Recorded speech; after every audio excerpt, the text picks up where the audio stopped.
Muraho neza bantu banjye inshuti zanjye dukomeza kubana ahangaha kuri channel yanyu ariyo yacu. Ndabashimiye cyane murabagaciye. Nimba ukoresha Hi Fami app ariko ugahura n'ikibazo cyo kubikuza, ntucike intege ahubwo kora cyane.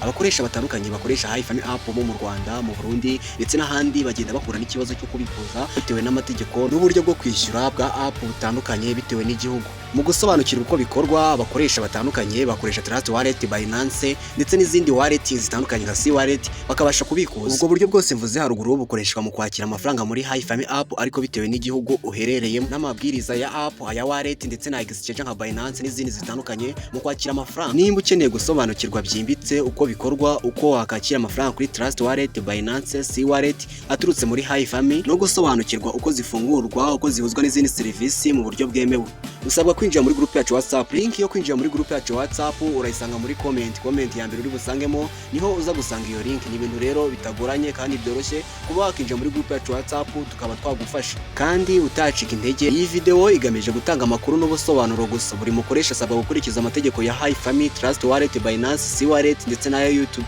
Nimba ino video igufashije kandi like, subscribe kandi usangiza abandi bayikeneye. Murakoze cyane, mugire ibihe byiza. Ciao ciao.